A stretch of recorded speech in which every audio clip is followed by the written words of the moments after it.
Hey guys, today I'm going to be sharing with you my favorite books that I read in 2022.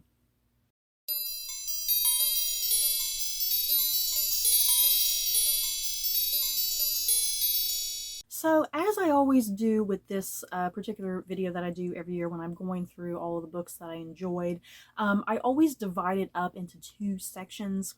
I do a list of my favorite books that were published like pre whatever that year was. So for instance, this video, it's going to be books, I'm going to have a list of books that I enjoyed that were published before the year of 2022. And then I'm also going to have a second list of favorite books, and this is going to be all books that were published in the year of 2022, because I just kind of feel like it kind of just makes it a little bit more evenly matched. You know what I mean? Dividing up like these books versus these books and whatnot. And as always, every single one of these books, I do have videos up that I have filmed. I haven't got to all of them. Some of them are going to be coming out kind of over the next couple months, but for the most part, the majority of them I do have video reviews already up. So I'm not going to spend a lengthy amount of time like going into detail about each book, really, because I'm going to be here forever if I do that. So yeah, I'm just going to really be going over all these books very, very briefly. And if you want to know more about them, then I definitely recommend checking out my actual video reviews where I go into a lot more depth and detail about some of them. So yeah, let's get going, starting off with five books that were published in pre 2022. Let's get to that. So at number 5, The Ladies of the Secret Circus by Constance Sayers. This book has two dual narratives. We have Paris in 1925 and Virginia in 2004. So in the Paris 1925 section, to enter the secret circus is to enter a world of wonder, a world where women weave illusions of magnificent beasts, carousels take you back in time, and trapeze artists float across the sky. Bound to her family's circus, Cecile Cabot knows no other world until she meets a charismatic young painter and embarks on a passionate affair that could cost her everything. And then, so the Virginia 2004 section of the narrative, Laura Barnes is on top of the world until her fiance disappears on their wedding day. When her desperate search for answers unexpectedly leads her to her great grandmother's journals, Laura is swept into a story of a dark circus and ill-fated love. This was a really good book. I really highly enjoyed this. It's kind of reminiscent to some extent to like Aaron Morgenstern's The Night Circus. If you really enjoyed The Night Circus, you'll probably really like this one too. Now, it's not totally similar, obviously, but there are some differences. But it still kind of has that same atmosphere and same tone and vibe, kind of this whimsical, bizarre sort of nature to the circus that's really magical. I highly liked this book. I liked the dual narrative of the one taking place in the historical fiction setting, and then the updated current setting and whatnot. And it's essentially about a modern day woman kind of discovering her history, discovering her history and her origins and how she kind of relates to this circus at the end of the day, and what the circus means to her life and her family, because she does have magical powers and whatnot. She does have magical powers. So it's her origin, her history, her learning her identity, essentially. It's definitely very much a story of identity and discovering your roots and whatnot. At number 4, The Valley of Amazement by Amy Tan. Shanghai, 1912. Violet Minturn is the privileged daughter of the American madam of the city's most exclusive courtesan house. But when the Qing dynasty is overturned, Violet is separated from her mother in a cruel act of chicanery and forced to become a virgin courtesan. Half Chinese and half American, Violet grapples with her place in the worlds of East and West until she is able to merge her two halves, empowering her to become a shrewd courtesan who excels in the business of seduction and illusion, though she still struggles to understand who she is. Yeah, kind of very much kind of similar in some ways to Ladies of the Secret Circus, weirdly enough. This is another book about identity and discovering your roots and your origins and who you are and whatnot. This was such a beautiful book, you guys. Amy Tan's writing is absolutely gorgeous and descriptive and kind of just really emotional and moving and kind of flowery in places.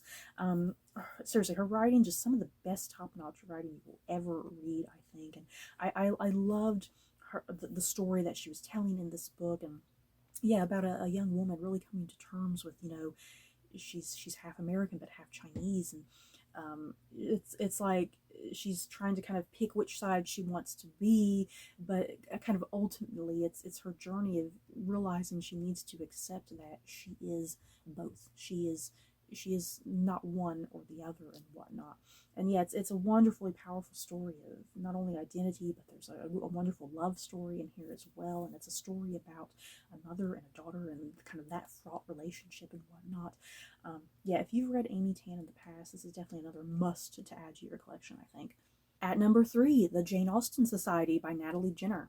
Just after the Second World War in the small English village of Chawton, an unusual but like-minded group of people band together to attempt something remarkable.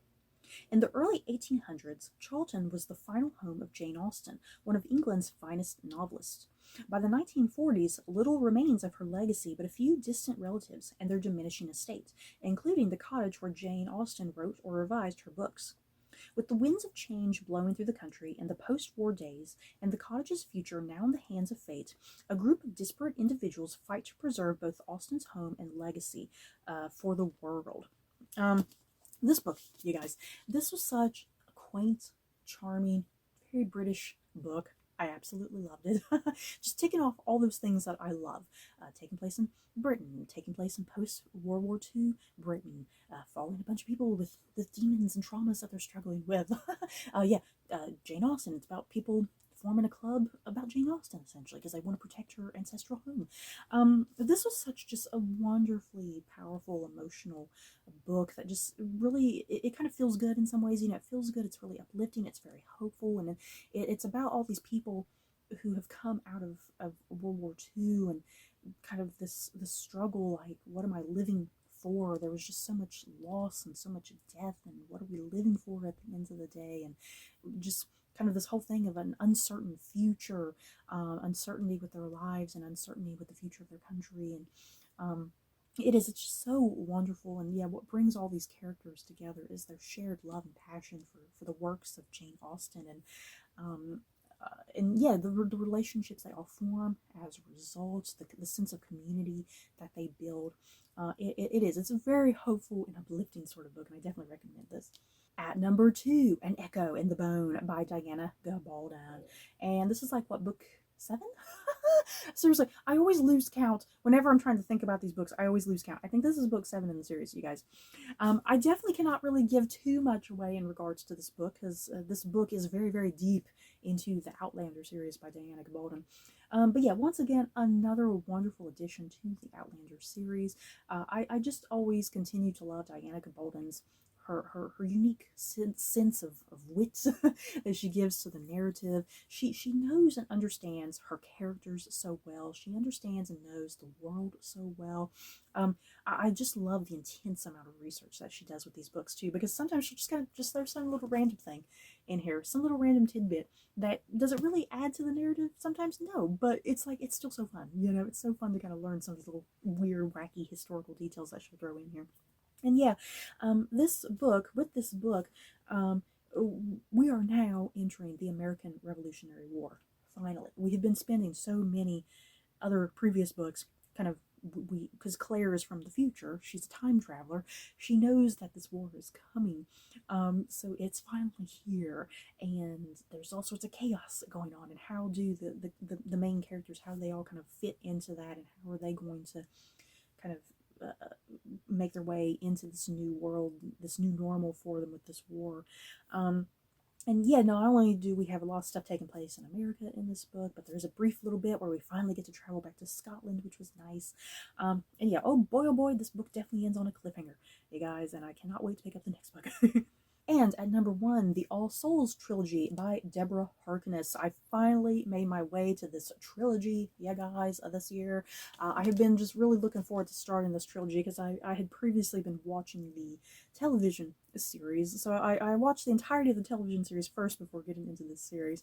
And yeah, the books, they are definitely very highly similar to the show, but also they have some really major, massive differences, which was kind of unique to kind of sit and experience while I was reading this.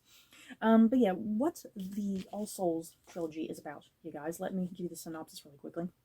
Uh, Deep in the heart of Oxford's Bodleian Library, scholar Diana Bishop requests a manuscript called Ashmole 782.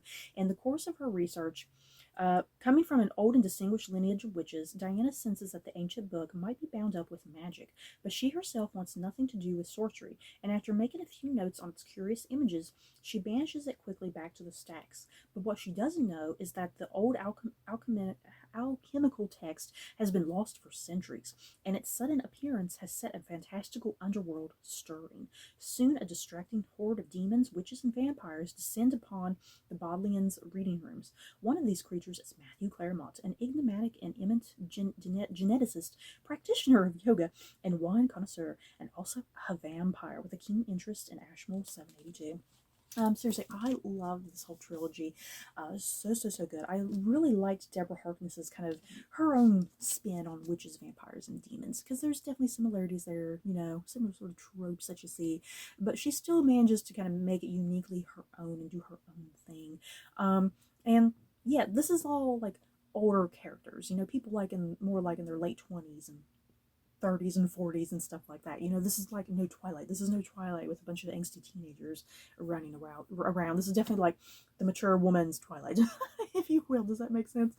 I love the whole mystery of this Ashmole 782. Apparently, it's like this manuscript that holds the key and origins to witches, vampires, and demons. Because what we quickly find out is that the witches, vampires, and demons, weird things are happening. Vampires are having a hard time making new vampires. Witches are having issues with their magic, and yeah, demons for some reason are slowly being driven into madness.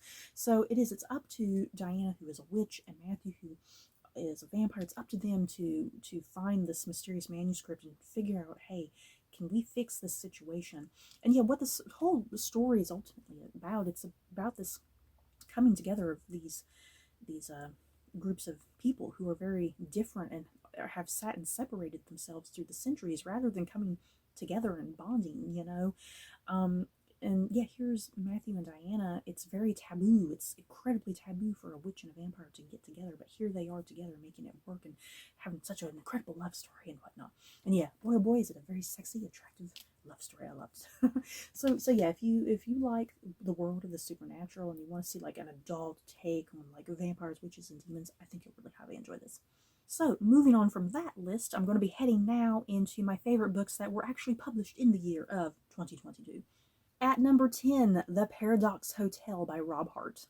January Cole's job just got a whole lot harder. Not that running security at the Paradox was ever really easy. Nothing simple at a hotel where the ultra wealthy tourists arrive costumed for a dozen different time periods, all eagerly waiting to catch their flights to the past, or where proximity to the time port makes the clocks run backward on occasion, and rumor has it allows ghosts to stroll the halls. None of that compares to the corpse in room 526, the one that seems to be both there and not there, the one that somehow only January can see. On top of that, some very important new guests have just checked in, because the US government is about to privatize time travel technology, and the world's most powerful people are on hand to stake their claims. January is sure the timing isn't a coincidence. Neither are those accidents that start stalking their bidders. I am normally someone who is not into science fiction. There's got a lot of times be something that kind of compels me to read science fiction. And yeah, what drew me to the Paradox Hotel, I like the idea of time travel being a thing at this hotel, and people come to this hotel and they book flights, if you will, and they can travel in time to wherever in history they want to go. It's kind of, there's almost something kind of similar to like Ray Bradbury's The Sound of Thunder, if you will. It's very kind of similar to something like that, but taking place at a hotel. This is like science fiction that I really enjoy, and I think Rob Hart did a good job um, making the sci-fi in this very comprehensible, especially to someone like me who's not really into sci-fi, because I was rarely ever confused in this book, because a lot of times I read sci-fi and I'm just really confused. And yeah, I was rarely confused with this book, and I definitely give Rob Hart just all the kudos for making this very accessible to non-science fiction readers. And yeah, the story was really fun and engaging. I like the whole thing of time travel going on at this hotel and people, staying at this hotel. And yeah, there's all this chaos and drama because the U.S. government's coming in, and all sorts of people around the country are coming in because they all want to privatize time travel for their own agendas and gains and whatnot. And yet it's up to the main character of January Cole to kind of figure out, okay, what's going on here? I need to protect this, I need to protect all this before it gets into the wrong hands, because if someone gets access to time travel, if it's in the wrong hands, that could pose bad for the future of the world and whatnot. So yeah, if you like, or if you're kind of like me and not really into sci-fi, I think this might be a good, nice little gateway to kind of get into the sci-fi genre, because I certainly had a lot of fun time with this. At number 9, The Murder of Mr Wickham by Claudia Gray. The happily married Mr. Knightley and Emma are throwing a house party, bringing together distant relatives and new acquaintances, characters beloved by Jane Austen fans. Definitely not invited is Mr. Wickham, whose latest financial scheme has netted him an even broader array of enemies. As tempers flare and secrets are revealed, it's clear that everyone would be happier if Wickham got his comeuppance. Yet they're all shocked when Wickham turns up murdered, except, of course, the killer hidden in their mess. Yes. This is definitely the type of book, if you love all things Jane Austen, this is like a mashup of all your favorite Jane Austen characters all colliding in this universe at a house party being hosted by the Knightleys. This was just so fun. It was so fun and so charming. I can easily see this being turned into like a BBC miniseries of some sort. I did. I just thoroughly loved it. It was so fun. I think the big downside of this book, I do think it kind of reached a point that it was very predictable to some extent, but still, I did thoroughly enjoy it. I had a lot of fun just seeing this mashup of all of my favorite Jane Austen characters together in like unique ways and unique situations. And it downright says here, The Murder of Mr. Wickham. I think we've all really had a desire to see the death of Mr. Wickham, haven't we? At number 8, The Christie Affair by Nina de Gramont. In 1925, Miss Nan O'Day infiltrated the wealthy, rarefied world of author Agatha Christie and her husband, Archie. In every way, she became a part of their life. First, both Christies, then just Archie. Soon, Nan became Archie's mistress, luring him away from his devoted wife, desperate to marry him. Nan's plot didn't begin the day she met Archie and Agatha. It began decades before, in Ireland, when Nan was a young girl. She and the man she loved were a star-crossed couple who were destined to be together until the Great War, a pandemic, and shameful secrets tore them apart. Then acts of unspeakable cruelty kept them separated. What drives someone to murder? What will someone do in the name of love? What kind of crime can someone never forgive?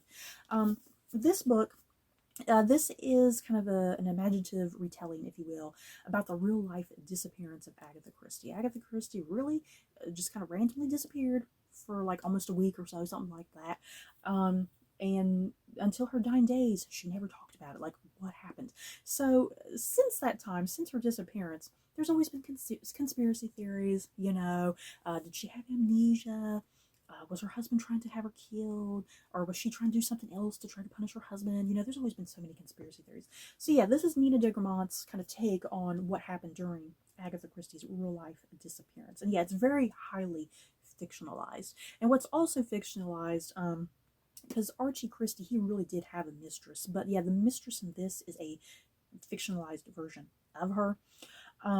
And yeah, there's so much going on in this book, you guys. It's absolutely engaging and thrilling and kind of true to like Agatha Christie in some ways, playing with the mystery thriller genre. Because yeah, you have Agatha Christie's disappearance and her husband possibly being blamed for stuff. And then in the meantime, there's also like the mystery of what's going on with Nan herself. Nan is very, very much an enigma. There's also like something going on like at a nearby hotel with some guests. There's like a murder that happens there, and there's a lot going on. And at the start of this book, you kind of are sitting and thinking, what does all this have to do with each other? But yeah, Nina de Gramont really just brings together and weaves together such a wonderfully cohesive story that by the time you finish this book, it's like, oh, okay, aha, I get it. And yeah, I've personally found it to be a really engaging mystery thriller, kind of worthy of like Agatha Christie herself and whatnot. And yeah, they're making this into a movie, you guys. It's coming out. I think Daisy Ridley's going to be playing Nan O'Day. I can't wait for the movie adaptation of this. At number 7, The Last Grand Duchess by Bryn Turnbull. Grand Duchess Olga Romanov comes of age amid a shifting tide for the great dynasties of Europe. But even as unrest simmers in the capital, Olga is content to live in the sheltered life her parents have built for her and her sisters. Hiding from the world on account of their mother's ill health, their brother Alexei's secret affliction, and rising controversy over Father Grigory Rasputin, the priest on whom the Tsarina relies, Olga's only escape comes from the grand tea parties her aunt hosts amid the shadow court of St. Petersburg, a world of opulent ballrooms, scandalous flirtation, and whispered conversation. Yeah, if you can't tell from that title, this is definitely a novel version, pretty much exploring the final days of the Romanov family, but seen through the point of view of the oldest daughter of Tsar Nicholas II, Olga Romanov. I absolutely love this book, you guys. It was so good. This book, what kind of really appealed to me about this book, a lot of times Romanov historical fiction sometimes really highly romanticizes the family and their execution. And this book, I think, is kind of really seeking to humanize the family and kind of pretty much be like, hey, they were people too. They were people with flaws, vulnerabilities, strengths, and weaknesses. They were not perfect, especially Olga's father, Tsar Nicholas II. He was not a good ruler of Russia and whatnot. So it's Olga's journey of kind of realizing the realities of her country, realizing the realities of how her father has been ruling and whatnot. And yeah, all at the same time as this, she's a young woman trying to grow up, and she's trying to be just that. She's trying to be a young woman. She wants to go to parties. She wants to flirt with boys and whatnot. But at the same time, she's a grand duchess. Her life is very much controlled, and she's kind of in a box. She's in this gilded cage that she can't escape from and whatnot. So yeah, I thoroughly really like this book. I definitely recommend it if you love all things Romanov historical fiction. I think this is definitely well worth your time. I think you'll be pleasantly surprised with it. And yeah, plus getting to be in the point of view of Olga Romanov, which is just absolutely heartbreaking and emotional. At number 6, The Hacienda by Isabel Cañas. During the overthrow of the Mexican government, Beatrice's father was executed and her home destroyed. When handsome Don Rodolfo proposes, Beatrice ignores the rumors surrounding his first wife's sudden demise, choosing instead to seize the security that his estate in the countryside provides. She will have her own home again, no matter the cost. But the hacienda is not the sanctuary she imagined. When Rodolfo returns to work in the capital, visions and voices invade Beatrice's sleep. The weight of invisible eyes follows her every move. Rodolfo's sister, Juana, scoffs at Beatrice's fears. But why does she refuse to enter the house at night? Why does the cook burn copal incense at the edge of the kitchen and mark the doorway with strange symbols? What really happened to the first wife of Don Rodolfo? Beatrice only knows 2 things for certain. Something is wrong with the hacienda, and no one there will save her. Desperate for help, she clings to the young priest, Padre Andres, as an ally. No ordinary priest, Andres will have to rely on his skills as a witch to battle the malevolent presence haunting the hacienda. You guys, this was so good. I loved it. You got an attractive young woman. You got a really attractive, hot young priest. It's great. And yet together they're fighting the forces of evil in the hacienda. It's wonderful. Let me tell you guys, this book, there are definitely some really grotesque moments, some genuinely scary moments. This is definitely like historical fiction horror for sure. There were definitely moments that I was like, oh, like I was getting chills and I was getting scared and I was frightened, and it's kind of hard for a book to kind of make me do that. I just really love the atmosphere of this book, taking place kind of during like the Mexican the overthrow of the Mexican government and whatnot, and just this really tumultuous time period that I'm just not really familiar with, but it's like I liked learning about it in the context of this book and whatnot. Yeah, a really fun ride of a journey with this book, yeah, guys, and yeah, a heroine that you'll love, and plus, like I said, hot priest. What's not to like with a hot priest, you guys? At number 5, The Daughter of Dr. Moreau by Sylvia Moreno Garcia. And yeah, this is a reimagining of The Island of Dr. Moreau. Set in 19th century Mexico. We have Carlotta Moreau, who is a young woman growing up on a remote and luxurious estate, safe from the conflict and strife of the Yucatan Peninsula, the only daughter of a researcher who is either a genius or a madman. And then we have another character here, Montgomery Lawton. He is a melancholic overseer with a tragic past and a propensity for alcohol, an outcast who assists Dr. Moreau with his experiments, which are financed by the Lizaldes, owners of magnificent haciendas and plentiful coffers.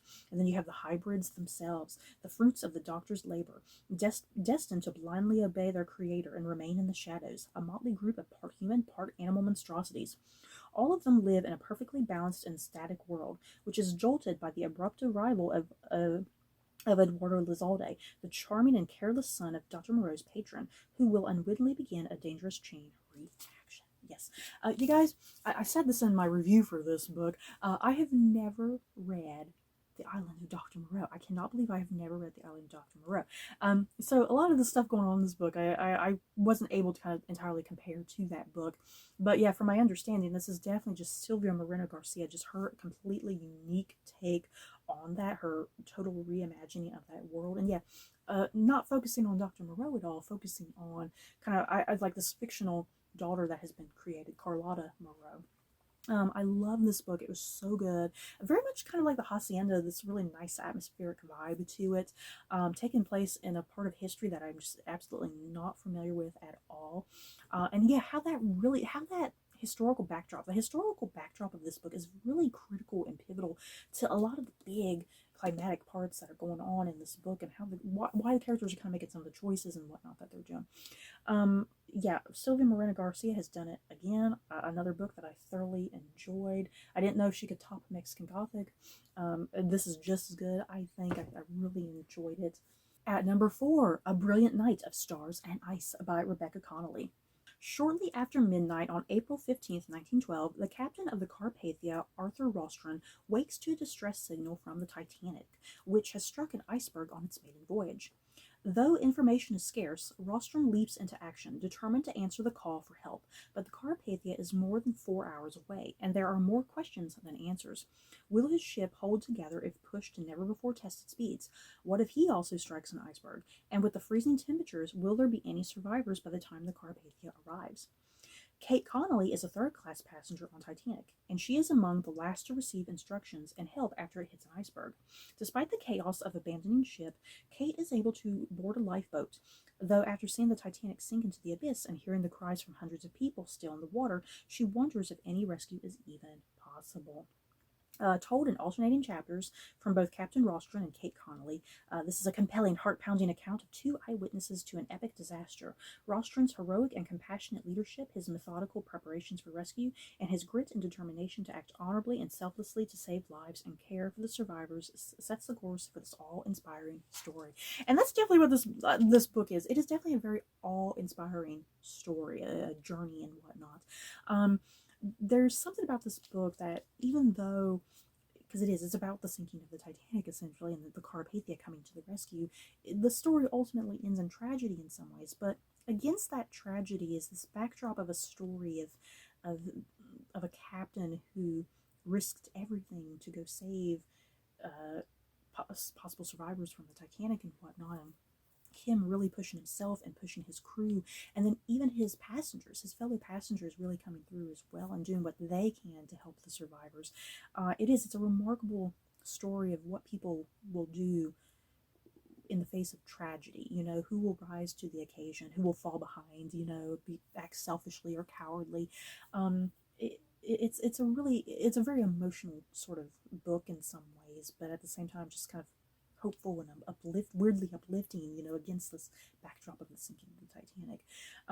And yeah, this is just definitely just a really refreshing book when it comes to Titanic historical fiction, because I have read so much historical fiction when it comes to the Titanic, and a lot of times it gets to the point that's very repetitive, and what I liked about this book, that it's pretty much completely all on the Carpathia, and I loved that. I loved kind of seeing that point of view and seeing Captain Arthur Rostron and whatnot, and kind of decisions that he had to make during that time period and whatnot.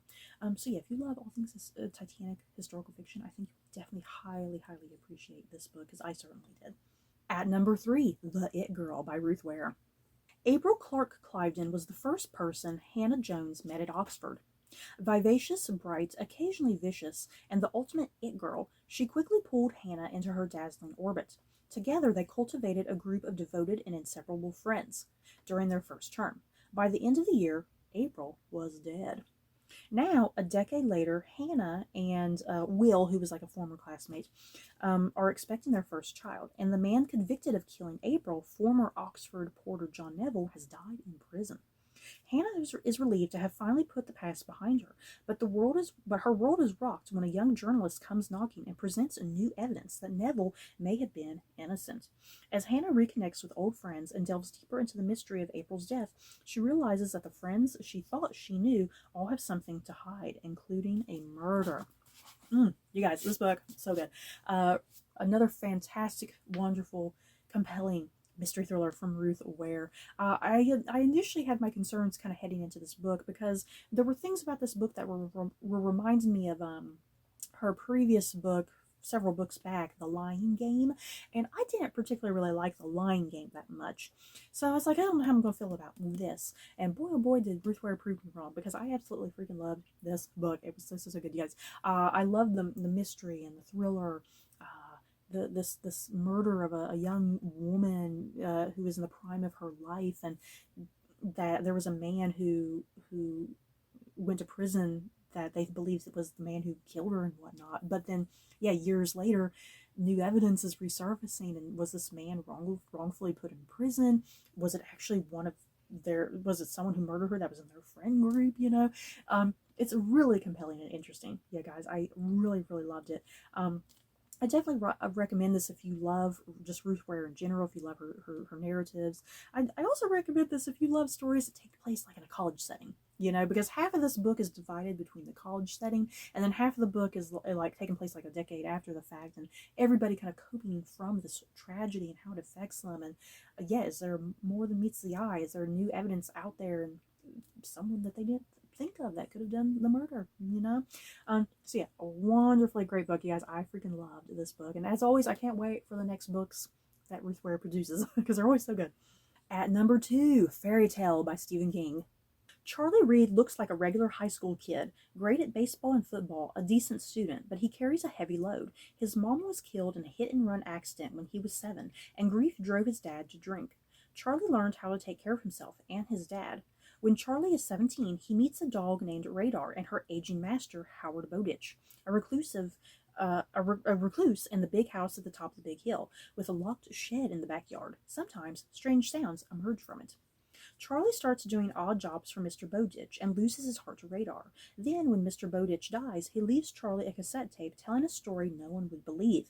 What Bowditch knows, and has kept secret all his long life, is that inside the shed is a portal to another world. Yes, and that's all you need to know about the story, you guys. I think this is one of those books, the more you go into it blind, I think the more enjoyable it's going to be, that you're not quite going to know what to expect with it. I love this book. It was just so bizarre and whimsical, and yet Stephen King just creating his own little unique fairy tale world and whatnot, a world that's in the grips of some sort of disease infecting the people that's causing them to be deformed, and there's like a usurper on the throne, there's a princess in hiding, and yeah, this whole story, it's definitely a story of a boy and his dog, a hero's journey, a coming of age story. I love the characters, I love the world building. It's so fun, so whimsical, so bizarre. And yeah, if you've enjoyed Stephen King in the past, I definitely recommend you check this out, because I think it's truly an unforgettable story. And at number 1, my favorite read of 2022, What Moves the Dead by T. Kingfisher. And as always, you guys, I just got to remark on this amazing cover. This is probably the cover of the year for me. Not only is this the book of the year for me, this has got to be the cover of the year. How grotesque and disturbing is that? Oh my god. Okay, so this is a reimagining of Edgar Allan Poe's The Fall of the House of Usher, which is my all-time favorite story by Edgar Allan Poe. When Alex Easton, a retired soldier, receives word that their childhood friend Madeline Usher is dying, they race to the ancestral home of the Ushers in the remote countryside of Ruritania. What they find there is a nightmare of fungal growths and possessed wildlife surrounding a dark pulsing lake. Madeline sleepwalks and speaks in strange voices at night, and her brother Roderick is consumed by a mysterious malady of the nerves. Aided by a redoubtable British mycologist and a baffled American doctor, Alex must unravel the secret of the House of Usher before it consumes them all. Yes. You guys, since Fall of the House of Usher is one of my all-time favorite Poe stories, I definitely went into this book with some heavy thoughts. You know, I was like, oh, I love Poe so much. I love Fall of the House of Usher. I feel like this book is going to be a disappointment. It's going to let me down. But no, this is how a retelling of Fall of the House of Usher should be done.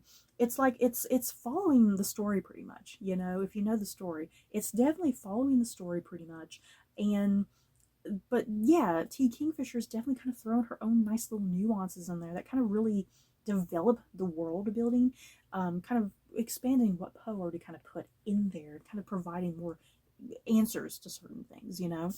So I found this to be just an utterly perfect adaptation of Fall of the House of Usher, while also having some unique elements in there. And it's a very tiny book, you guys, very tiny. It just took me a couple days to get through. And yeah, just such a speed read too, because every time I was kind of finished reading for the day, I was like, no, I want to keep reading. I want to just keep flipping the pages and going. Yeah, just absolutely atmospheric and wild. So bizarre. Yeah, this ancestral home is just decrepit, falling apart. There's some sort of fungal disease being spread around, like through the rabbits. Creepy ass rabbits. Oh my god, you guys. You may never want to eat mushrooms again in your life after reading this book. And yeah, your main character of this book is a non-binary character, which is really refreshing and kind of a unique perspective that goes on in this book and whatnot. So yeah, if you love all things Poe, you guys, definitely check out this book. As you can see, it's my #1 favorite book of the year. So you guys, that is it for my favorite books that I read throughout the year of 2022. It's always kind of sad to end the year and then reflect on all the great books you read, because it's like, when am I ever going to get to reread some of these books again? You know, it's kind of always my first thought. When am I ever going to get the chance to reread some of these? Because I always have such a difficult time getting around to doing rereads.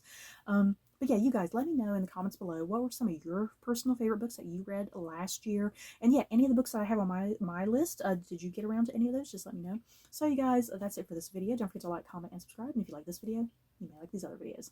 Bye, guys.